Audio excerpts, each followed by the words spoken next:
Hello. So at the beginning, so this video is just a rough idea about how I see the school in the future.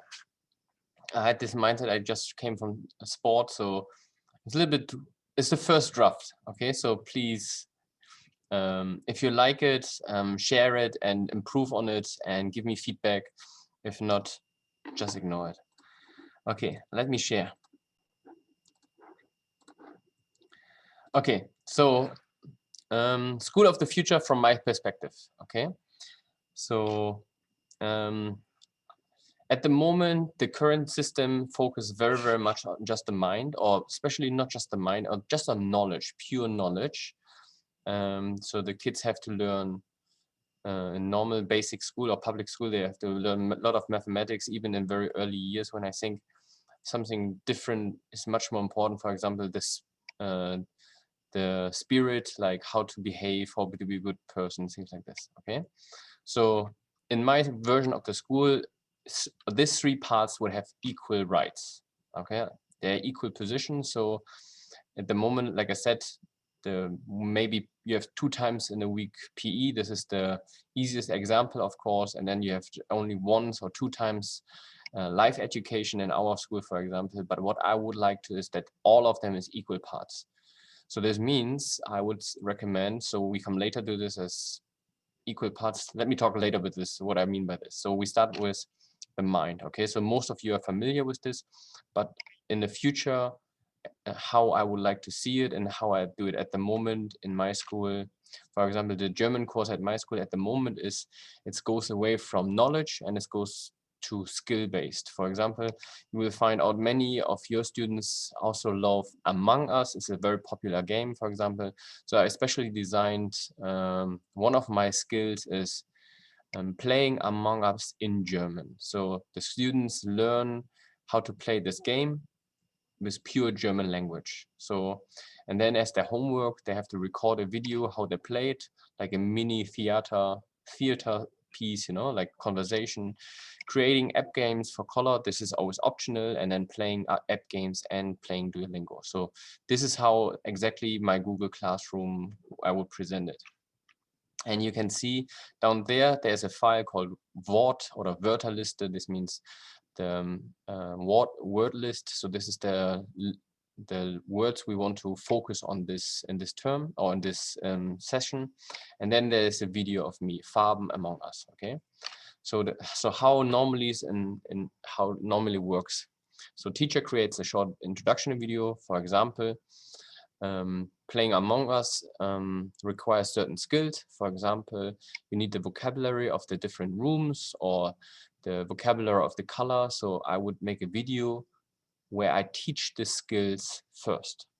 So then the students watch the video independently before class or in the beginning of the class. Again, there's no pressure. The students are required to do self-study. So they study themselves. And then after they watch the video by themselves, so everyone have their Chromebook, they have the headphones on. So even if there's a little bit of noise in the class, the teachers can focus more on the noise and not on the teaching part, because we already spent their energy in recording the video. So after they watch the video and have the basic understanding, so then they would practice with their peers. For example, playing around Among Us and really try only to use German. Oh, I have this part 2 times, sorry, I copy paste. I did it very quickly because I want to get it out of my mind. So then when the students feel confident, then they voluntarily come to me or the teacher, and I would test their skills for some example. So let's give an example. The Among Us, I would give them a scenario where I ask who's the killer or who did this, you know, so they have to answer certain questions. I test their knowledge and they have to answer. Other example would be, for example, a skill is asking for a phone number and giving phone number, asking for age and giving your age, asking for someone's height and giving the height. So you can see if you ask for phone number, the skill, the knowledge they need is the numbers from 1 to 9. And if you ask for age, maybe a little bit higher, maybe to 20, depending on how old your students are, normally maybe up to 16. But if you ask for height or price, you can go up to 100. So you can see there's a basic skill they need. So I teach this always first. And then again, they watch the video, they practice, for example, writing. One exercise would be just copy numbers 1 to 9, just 10 times writing. So I just want that they learn the motor skill, which easier let them remember.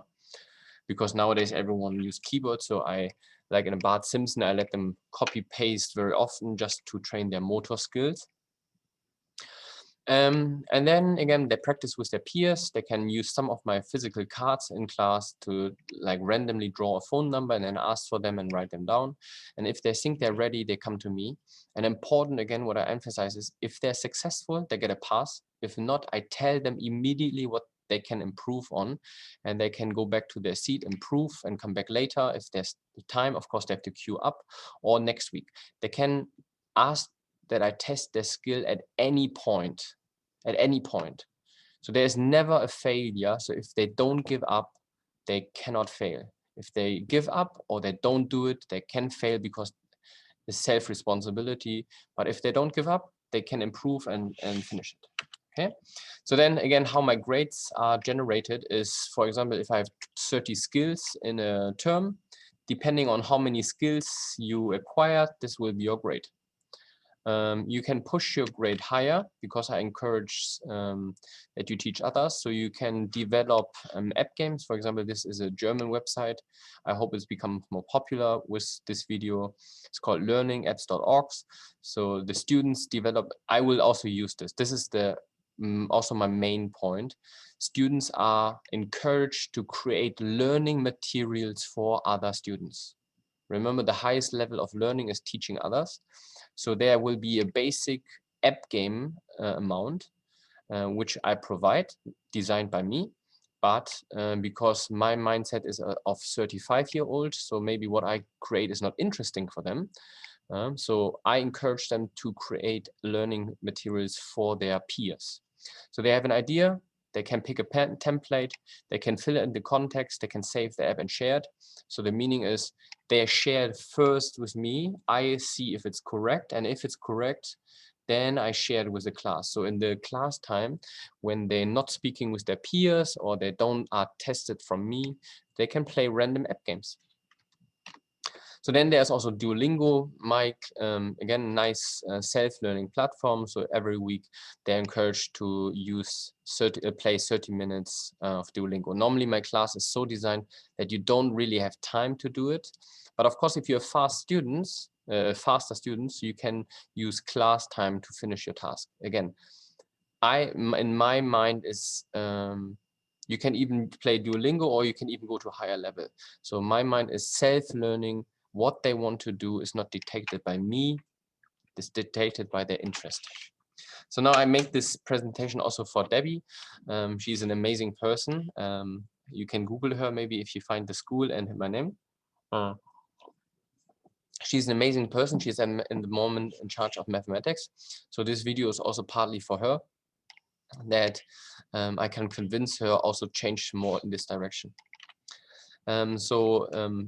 If you all know, if you're a mathematics teacher, English teacher, or Chinese teacher, you know that marking takes a lot of time. And sometimes you mark stuff and then you give it back to the students and it's come wrong back. So you have to chase and things like this. So it takes a lot of energy, and nowadays this is outdated in my opinion and should not be done. So again, how we do it, or how would I design the mathematics if I would be in charge, or I would give suggestion. In charge sounds weird. Debbie is amazing. I can never replace her. So again, similar to German, the teacher records a short video, like for example, how to calculate the area of a triangle, how to calculate the area of a square. So again, the students watch the video independently and then start working on their problems. So there's a worksheet accordingly to this video. There's a number of worksheets, or one big worksheet, or multiple problems. To pass this level or to pass the skill, there's a in the instruction video, there is a example in the example in the video, in the tutorial video, and the problem is very similar to this. So maybe the first one is exactly just changing the numbers. The next one is a little bit higher thinking, but there's a baseline. So normally with a little bit of thinking and put energy in, you should reach this baseline. This is a pass for the mathematics. You don't need more, you know. But then for smarter students, so after you finish the baseline, higher thinking questions, you know. So at the end, if you hand it in, there is no more marking. The teacher controls just, did the student do it or not? And if they do it, they send them the correct tutorial how to finish everything. So for example, for German, I did the workbook for them so they can watch my tutorial video, how I would solve the questions. And then they can just copy paste. So you know, saying, yeah, then nobody does the homework. So everyone just copy paste or just wait for the answer video or things like this. But of course, the teacher still sees the work they hand in, and is this just complete? You have still a brief overview and things like this. And at this moment of school system, because students, if they're really lazy, of course there must be a standardized test, you know? But because there's less marking during the term, there can be more standardized tests. So and then of course you have to mark, but instead of marking homework, there's like giving a standardized test. And yeah, this is the, I don't like test because it's, yeah, it's very outdated, but I mean at this stage we maybe have to do it. This is not for the future video of the school, but this is what I would have. Okay, so students so then after they self-correct themselves. So there's no more marking. They look by themselves. So I don't have to write each step which you do wrong and I write the correct answer for you. You watch the video how I solve it and you find the problems by themselves or by yourself. You check by yourself what did you do wrong. Okay. And then there's also amazing websites. So in German, I would use Duolingo, but for mathematics, I would recommend Khan Academy. So the students are also encouraged to solve mathematics problems and with a self-learning. And the Khan Academy is, again, they're amazing. So they have an instructional video, and then they have like self-testing stuff. So we can use Google Form, we can use Khan Academy to give feedback. Feedback is the most important thing if it's independent, because if the students is not motivated, we can involve the parents with this. And this is a good thing. So then the parents will say, but I don't know how to do it. This is my problem often with German. I don't know how to do it, but there's a video how to teach how to do it, a tutorial video how to do it, and a video how to solve the problem. So the parents are just encouraged to make the student watch it and do it. And of course, similar to German, I would encourage students to do your work. So this meaning is they create working sheet, they create exercise with answers for other students. Of course, the answers are not given out, but encourage the students to design their own worksheets. Because again, we are old, we don't know what is interesting for the current generation. They do our job. Our job is when they hand in this kind of material, we just check if it's correct or not, if it's well designed. Good. So the next step. So this step is very important for me because it's spirit. Many of the teachers will now find out children are immature. So what the school is, in my opinion, is the school is not for knowledge, is to create an adult. And in the past, if you look like this, remember the movie 300? In the past, there's even a test to become a man. So we don't have this anymore, you know. So the school actually, now we have like someone who's 26 or 28 and they still act like a kid because they never grow up. They mentally don't grow up. So the school should provide spiritual training not especially on religious, but spiritual training, how to behave in a society. Not be similar to everyone else, because there should be still the drive for leadership, improvement, things like this, but self-development and growth mindset. I mean, it's become more and more a positive learning attitude. I think more and more in international schools, and also in our school with life education and things like this, it's getting more and more pushed. But again, for me, still too less. And then body, very short thing for the body, like I said, 30%. So my timetable, how I would design it in the future school would be there. I talk later a little bit, maybe I repeat myself, but again, there would be no timetable. The students come into the morning room and they decide what they want to learn. For my school, for example, we have 5 floors. So what I would say is I catch up too early. So again, there would be no timetable, but mandatory everyday PE, every day PE. And by PE is, I don't mean this. This is not PE. This is playing games. Okay, so PE should not be teaching rules for a game. These physical education, what at the moment is considered physical education, this is after school activity. So all this playing game stuff and how to do and the rules, this is for after school activities. So what I mean by PE is basic movements. So basic movements are, I don't have this picture already gives some, of course not drinking beer or something like this, but basic movements should be trained. And also in body, how to eat right, how to exercise, how to eat right, because we have this body for the rest of our life. If we don't take care of it, if we don't learn it in school, where should we learn it? If we don't, and the problem is at the moment we focus very little in school of this, and the children are bombarded with advertisement from McDonald's, KFC and things like this, and playing video game. Everyone wants the attention of the kid and the money of the kid, and if we don't prepare them to resist this, or how to be, I mean, nothing wrong about a little bit McDonald's, but again, you have to find the balance. So basic movements, not just playing games, because half of the kids just stand around. So basic movement, and okay, again, how to cook, how to be healthy. This is part of the body. Also cooking lessons. Again, what I say here, how to exercise, time management, weight, things like this, eat healthy, things like this. So the crazy at the end, if you stick to round, I like it very much. So crazy to the end, again, it's a very short list because I just make it out of my, I prepared this PowerPoint like in 5 minutes. So very, very short. There's no more classroom. Students come in the morning, and when they take attendance, they choose their subject. Except PE, this is mandatory every day.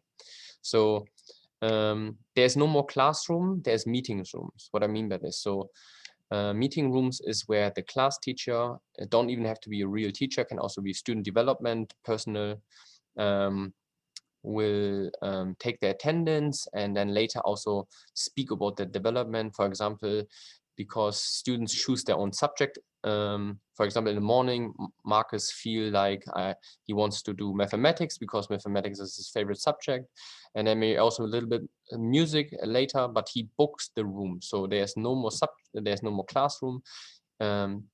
For example, in my school, like I said, we have 5 floors. So there's 1 floor then for music and STEAM, and 1 floor for mathematics and English, and 1 floor for certain language, things like this. And the lower level, of course, everything I say here is for maybe grade 4 to grade 6. For lower levels, they still have the normal school system because they still have to adjust. And students in the morning book rooms because a room have a limit seating number and how much a teacher can take care of students. So there's a limit. So students book their subject. So if it's full, you have to book something else. But I mean, over the day, not everyone study the whole day mathematics, So their subject room, and the good thing, because their subject room is this room can be designed for the subject. Now, for example, in a German room, there can be match cool stuff and books for German. And so music room, of course, you have music instruments and things like this. So again, so there's subject teacher have their own room. Besides subject teachers or student development, because there's constant feedback. Every week there should be a feedback, like in our school called weather report. The students first judge themselves, did I do well? And then the student development teacher or the class teacher give feedback, yeah, to this week you did very, very well. Or for example, this week you did well, but you study a lot of mathematics. How about next week you focus more on English, no? And with our current system, this is for more or less for Debbie, with our current system, students have to choose a language. With my system in the future, when they can choose the subject, they could do 2 or 3 languages at the same time, because they don't stuck with its timetable. At the moment, our timetable, if they choose German, then they don't have time to study Japanese or French or Spanish. Also, yeah.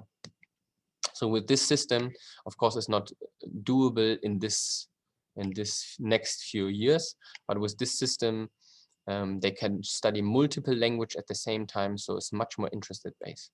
Okay, and then school 7 days a week. So every day there can be school. So this is again not feasible at the moment, but every day there's school, because again it's skill based. So if they have all the requirements or all the skills we say a grade 5 student needs, then they could either not come to school or could jump to grade 6. Yeah, so if they're faster, then they can finish the school much faster. If they are slower, then it takes longer. And the school is 7 days a week open, because it's interest based. So sometimes you don't feel you want to go on Monday. Yeah, but in the past, it would be totally chaos. But with the current technology, it's doable. And I think this will be the next school. Yeah, and maybe even, I'm pretty sure there will be not different types of schools. I think schools sooner or later will merge with university. And yeah, good. If you like this video, please share it. Not for making me popular. I need more input. I need where people see the difficulties with the system. Give me suggestion how we can adjust, and yeah, let's make the school system better. And the other thing I want to say is, of course, much more interest-based, not just sport at after-school activities. For example, how to build a car and things like this. Huh? So, but yeah, let's talk about this. I stop. Bye bye. See you soon.